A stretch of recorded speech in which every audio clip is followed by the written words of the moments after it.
अस्सलामुअलैकुम। आज आप पढ़ने जा रहे हैं charging and discharging of a capacitor. तो चार्जिंग और डिस्चार्जिंग कैपेसिटर में कैसे होती है आज हम ये पढ़ेंगे। तो इसमें आपको पता होना चाहिए कि चार्जिंग और डिस्चार्जिंग ऑफ द कैपेसिटर में सर्किट जो आपका वो कैसा होता है। तो सर्किट आपका बेसिकली आरसी सर्किट के ऊपर कंसिस्ट करता है।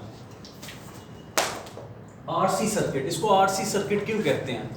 आरसी सर्किट इसे इसलिए कहा जाता है, इसमें रेजिस्टेंस और आपका कैपेसिटर वो लगा होता है, जिसकी वजह से इसका नाम आरसी सर्किट होता है। अब ये देखिए इसकी डायग्राम कैसी है, वो हम डायग्राम बनाते हैं। तो डायग्राम में दो मेन पार्ट जो आपको बता दी, जैसा कि आरसी सर्किट है तो रेजिस्टेंस होती है, दूसरा आपका कैपेसिटर होता है। ये दोनों आपने सीरीज में अटैच कर देते हैं और साथ आपने एक स्विच लगा दी है, स्विच और बैटरी आपने यहाँ अटैच कर दी है।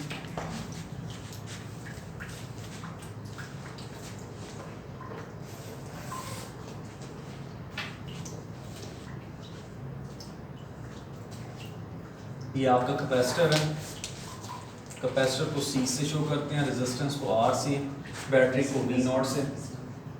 ये उसका पॉजिटिव टर्मिनल, ये नेगेटिव टर्मिनल है। अब ये देखिए बैटरी का जो पॉजिटिव टर्मिनल जिस कैपेसिटर की प्लेट के साथ अटैच है वो आपकी पॉजिटिवली चार्ज हो जाएगी, और जो नेगेटिव टर्मिनल अटैच है ये नेगेटिव प्लेट हो जाएगी आपकी इस तरह। अब ये देखें, ये अब चार्जिंग और डिस्चार्जिंग को मैं डिस्कस करने जा रहा हूँ। तो चार्जिंग में क्या होगा, सबसे पहले चार्जिंग को देखते हैं। जब चार्जिंग होगी तो आपका सबसे पहले ये देखिए स्विच का जो टर्मिनल है वो आपका टर्मिनल ए के साथ अटैच है, वो टर्मिनल बी के साथ कोई कनेक्शन नहीं है।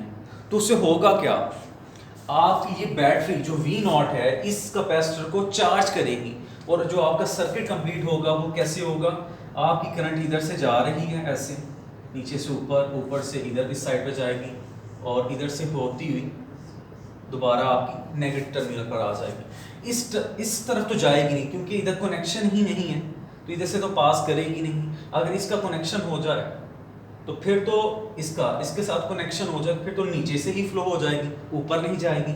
अगर आप इस स्विच का जो टर्मिनल है वो बी के साथ अटैच कर दें तो ऊपर हो जाएगी, करंट मूव करेगी। तो ये अभी मैं सिर्फ चार्जिंग का डिस्कस कर रहा हूँ। ये सर्किट, ये जो आपके सामने सर्किट बना हुआ है ये किस केस में है, ये चार्जिंग के केस में है, चार्जिंग के केस में। डिस्चार्जिंग के लिए क्या चेंज आएगी वो आप बाद में डिस्कस करते हैं। अब ये देखिए, जब आपका स्टार्ट पर जब आपने टाइम आपका t0 है तो वो आपका कोई भी चार्ज स्टोर नहीं करेगा, तो चार्ज भी आपका Q वो 0 हो जाएगा। जब आपने अभी देखें बैटरी को ऑन ही नहीं किया टाइम t0 के ऊपर, तो आपका चार्ज जो स्टोर होगा कैपेसिटर के ऊपर वो भी 0 होगा। अब ये देखिए वो क्यों 0 होगा, क्योंकि आपने पढ़ा हुआ है कि Q is equal to CV। जब V 0 है तो आपका चार्ज जो स्टोर होगा वो भी 0 होगा, Q is equal to CV होता है, तो वो Q भी आपका 0 हो जाएगा। अब ये देखें, तो इसके अकॉर्डिंगली फिर आपका ये ग्राफ बना हुआ, ग्राफ कैसा आएगा, ग्राफ आता है आपका ऐसे नीचे से, ये इस ग्राफ को मैं एक्सप्लेन करता हूँ बाद में। अब ये देखिए, जैसे ही आप इस बैटरी को ऑन करेंगे, कैपेसिटर चार्ज स्टोर करना शुरू कर देगा। अब ये बैटरी का पॉजिटिव टर्मिनल इसके साथ अटैच है, इधर पॉजिटिव Q चार्ज आया, ये नेगेटिव टर्मिनल अटैच है तो माइनस Q चार्ज इधर आ गया। अब ये देखें, ये जो कैपेसिटर कितना चार्ज स्टोर करेगा और कितनी जल्दी चार्ज स्टोर करेगा या डिस्चार्ज करेगा या चार्ज करेगा, वो डिपेंड करता है आपके R और C के प्रोडक्ट के ऊपर। ये मैं बहुत इंपॉर्टेंट बात कहने लगा हूँ, वेरी वेरी इंपॉर्टेंट। वो क्या है कि आपकी चार्जिंग और डिस्चार्जिंग जो है, charging and discharging of the capacitor depends upon the product of resistance and capacitor. Resistance और कैपेसिटर के प्रोडक्ट के ऊपर डिपेंड करती है। अब ये देखिए, जो मैंने वर्ड बोले कि रेजिस्टेंस और कैपेसिटर के प्रोडक्ट के ऊपर डिपेंड करती है, इसको मैंने नाम दे दिया। वो नाम मैंने क्या दिया है, मैंने नाम देता हूँ इसको, the product of resistance and capacitor is known as time constant. इसको टाइम कांस्टेंट कहा जाता है। इसको टाइम कांस्टेंट का नाम क्यों दिया गया, ये देखिए, रेजिस्टेंस का टाइम कांस्टेंट इसलिए कहा गया क्योंकि आर और सी का जो यूनिट बनता है वो आता है यूनिट सेकंड, और सेकंड किसका है? टाइम का यूनिट, इसीलिए इस कांस्टेंट का नाम रख दिया गया टाइम कांस्टेंट। ये देखिए मैं इधर से ड्राइव करता हूँ, IRC को क्यों टाइम कांस्टेंट कहा जाता है? रेजिस्टेंस का यूनिट ओम, कैपेसिटर का यूनिट फैरेड। अब ये देखिए ओम कहाँ से आता है? आपने पढ़ा हुआ V = IR and R = V/I, यानी पोटेंशियल डिफरेंस ओवर करंट। अब इधर से V का यूनिट वोल्ट, V आ गया, करंट का एम्पियर, तो वोल्ट पर एम्पियर किसका हुआ? रेजिस्टेंस का यूनिट होता है ओम, तो ओम = वोल्ट पर एम्पियर हो गया आपका। इसी तरह फैरेड किसके इक्वल है? तो फैरेड आपने पढ़ा हुआ है, ये देखें Q = CV होता है, तो C = Q/V, चार्ज का कूलम, पोटेंशियल डिफरेंस का वोल्ट, तो कूलम पर वोल्ट किसका आपका आ गया? फैरेड का, ये फैरेड है। अब आप इधर प्लेस करते हैं ओम की जगह वोल्ट पर एम्पियर और फैरेड की जगह कूलम पर वोल्ट, तो वोल्ट वोल्ट से कैंसिल, कूलम पर एम्पियर आ गया आपका, और कूलम किसकी इक्वल होता है? एम्पियर सेकंड के ओवर एम्पियर, तो एम्पियर एम्पियर से कैंसिल, तो ये सेकंड आ गया। ये कूलम कैसे आ गया आपका एम्पियर सेकंड? ये भी आपको फार्मूला बताता है, कौन सा फार्मूला? करंट का, I = Q/T and Q = I × T, तो करंट का यूनिट एम्पियर और टाइम का सेकंड, तो एम्पियर सेकंड आ गया किसका? चार्ज का, तो यहाँ आपने पुट किया तो ये सेकंड आ गया। इस सेकंड की वजह से इसका नाम रख दिया गया, क्या नाम रखा? कि ये टाइम का यूनिट है सेकंड, तो इसलिए इस कांस्टेंट का नाम आ गया टाइम कांस्टेंट। अब टाइम कांस्टेंट को आप कैसे डिफाइन कर सकते हैं? इधर से एक तो ये आ गया टाइम कांस्टेंट का फार्मूला। टाइम कांस्टेंट को डिफाइन कैसे करेंगे? टाइम कांस्टेंट होता है वो टाइम जिसमें आपका कैपेसिटर 63% चार्ज हो जाता है, the time taken by a capacitor to charge the 63% of the its maximum value, उसको आप कहेंगे टाइम कांस्टेंट। ये इसको सेकंड डेफिनेशन ये भी कह सकते हैं कि वो टाइम जिसमें आपका कैपेसिटर 0.63 टाइम्स जो है वो चार्ज हो जाए, तो वो टाइम आपका टाइम कांस्टेंट होगा। अब ये देखिए, अब आर ये मैंने जो बनाई दो कर्व्स, ये दो कर्व्स किसको शो कर रही हैं? ये देखिए, इसमें आपका जो ये कर्व होती है, दो वेरिएबल होते हैं, एक होता है डिपेंडेंट, एक होता है इंडिपेंडेंट वेरिएबल। एक्स एक्सिस पे रखा जाता है आपका इंडिपेंडेंट वेरिएबल, तो इंडिपेंडेंट वेरिएबल को मैंने टाइम लिया है और डिपेंडेंट वेरिएबल के ऊपर मैंने चार्ज को लिया है Q। अब ये देखिए, ये दो कर्व्स कब बनाई गई हैं? जब एक के ऊपर मैंने टाइम कांस्टेंट को छोटा रखा, स्मॉल वैल्यू रखी है उसकी, एक में मैंने RC टाइम कांस्टेंट की वैल्यू ज़्यादा रखी है, तो उसमें देखें कर्व्स कैसी बनेगी। तो वो देखें, ये जो आपकी कर्व है ऊपर वाली, इसका RC जो होगा वो स्मॉल होगा, स्मॉल RC, और ये जो आपकी कर्व है नीचे वो लार्ज RC। इधर एक नोट कर लें पॉइंट, इंपॉर्टेंट नोट, और ये आपका MCQs एज MCQs बोर्ड में भी आया हुआ और एंट्री टेस्ट में भी आया हुआ। कैपेसिटर वो चार्ज और डिस्चार्ज जल्दी होगा जिसकी वैल्यू स्मॉल होगी, जिसकी वैल्यू टाइम कांस्टेंट जिसका कम होगा वो चार्ज भी जल्दी होगा और डिस्चार्ज भी जल्दी होगा। ये पॉइंट नोट करना है आपने, वेरी वेरी इंपॉर्टेंट। ये सेकंड इंपॉर्टेंट MCQs है आज के आर्टिकल का।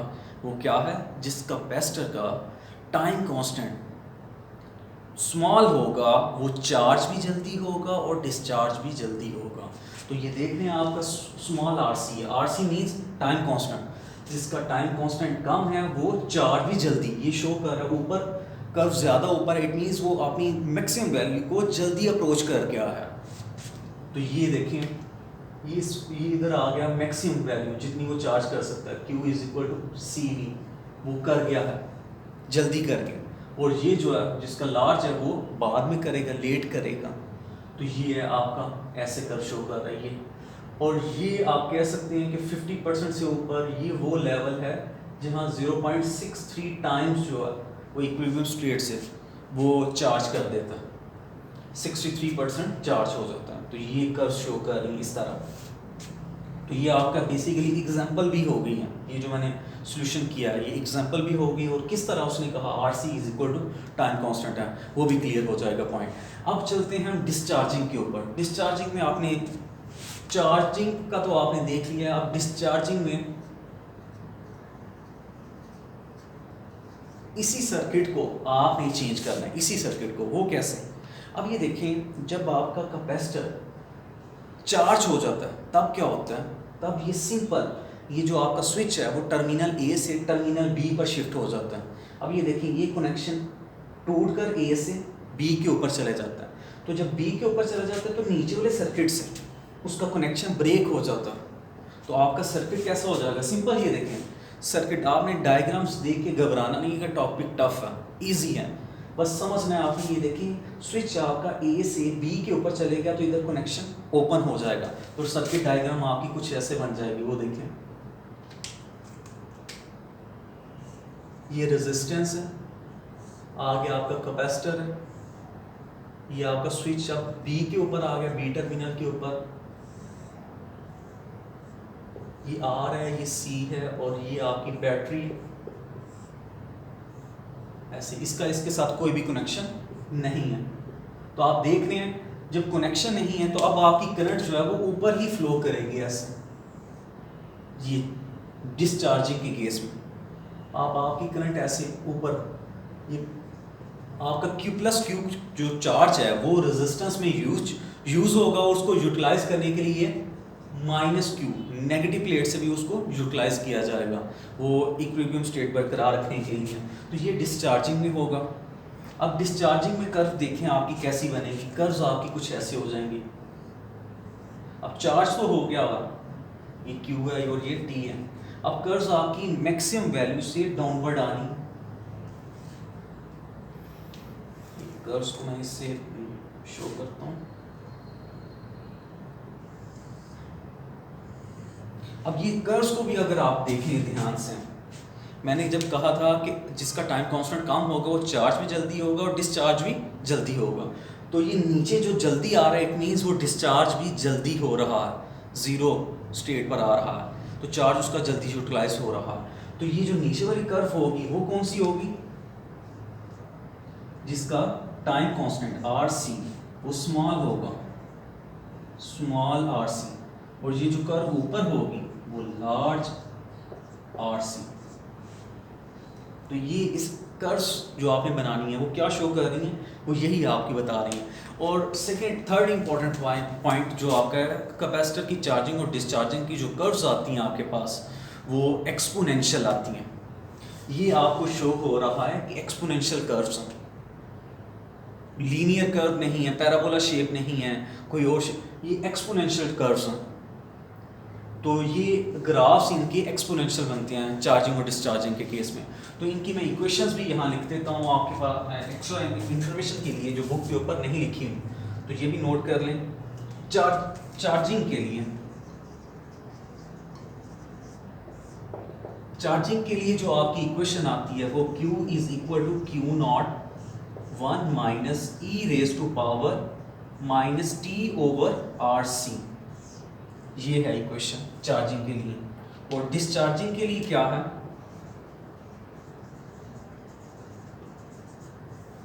डिस्चार्जिंग के लिए Q is equal to Q not into e raise to power minus t over R C. तो ये आपकी इक्वेशन है डिस्चार्जिंग के लिए। तो आज आपने पढ़ा कैपेसिटर की चार्जिंग और डिस्चार्जिंग के बारे में। ये एक्स्ट्रा इन्फॉर्मेशन है जो आपको MCQs में हेल्प कर सकती है। तो 3 इंपॉर्टेंट MCQs मैं आपको यहाँ रिपीट कर रहा हूँ, वो देखें। एक मैंने बात बताई थी कि आपका टाइम कांस्टेंट के MCQs की है, टाइम कांस्टेंट में कितनी उसकी वो कितने परसेंट चार्जिंग हो जाती है, 63%। एक ये, और ये कैसे शॉर्ट क्वेश्चन आता है कि RC को टाइम कांस्टेंट क्यों कहते हैं, ये किस तरह सेकंड के इक्वल आता है, इसको प्रूव करें, जो आपकी एग्जांपल है नेक्स्ट वो भी। और आपको ये भी पूछा जा सकता है यहाँ से कि जो कर्व्स हैं वो कैसी होती हैं, एक्सपोनेंशियल होती हैं, ये बात आ गई आपकी। और तो ये आपको जितने पॉइंट्स यहाँ डिस्कस किए गए हैं आपने ये सारे जो साथ साथ आपको मैंने मार्क करवाए हैं वो नोट कर देने हैं, और इंशाल्लाह इसके साथ ही आपका चैप्टर नंबर 12 थ्योरी उसकी कंप्लीट होती हैं, और इंशाल्लाह आप शॉर्ट क्वेश्चंस के साथ नेक्स्ट लेक्चर में दोबारा हाजिर होंगे, और उससे नेक्स्ट लेक्चर में आप चैप्टर नंबर 13 स्टार्ट करेंगे। अल्लाह हाफिज़।